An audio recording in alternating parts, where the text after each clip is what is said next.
Hello guys, David is here and I would like to welcome you in the second tutorial. The first tutorial was about Python for beginners. So in this tutorial, in the second tutorial, we will practice everything what was in this course Python for beginners, okay? So it means, of course, it's true that we will cover some new topics, but there will be only a few new topics, not a lot, but mainly we will practice everything what we cover in this tutorial of Python for beginners. So if you weren't a part of this tutorial, so you can go and in every description or in description of every video there is a link to the textbook and you can check here what we have covered. So if you go here you will see every code which we have done in this tutorial, I mean in this first tutorial,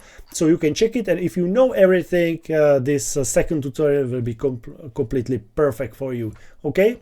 So but of course you don't have to remember everything, okay? It's only about to understand some basic knowledge or some basic rules in Python, okay? So you will see, you can jump in this second tutorial and you will see what if it is good for you, okay?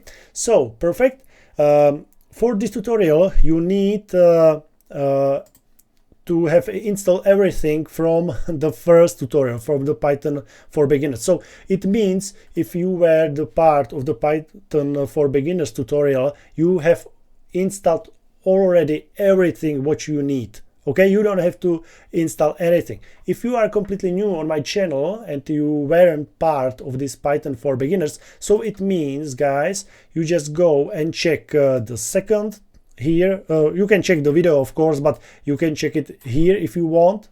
So download the Visual Studio Code.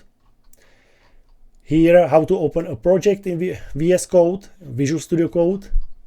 Some basic settings of the VS Code. And the most important, Python installation. If you have this everything, so you have everything ready for the second tutorial. Okay guys, so I hope you enjoyed. So in this second tutorial we will use a turtle graphics. So it means if you were in a Python for beginners, you saw that everything what we have done, we printed it to the terminal. Okay, but now I would like to use some graphical user interface. So it means not only the terminal, but something graphical. So it means we will use how I said turtle graphics. Turtle graphics is something what you have already installed in your computer if you have installed Python. So it's it should be everything ready for you. Okay. So if you were here in the first tutorial, you install Python, everything is ready for you now. Okay, so we can start. Perfect. I hope you understand everything in this video, what I wanted to say, and we will see in the next video, guys.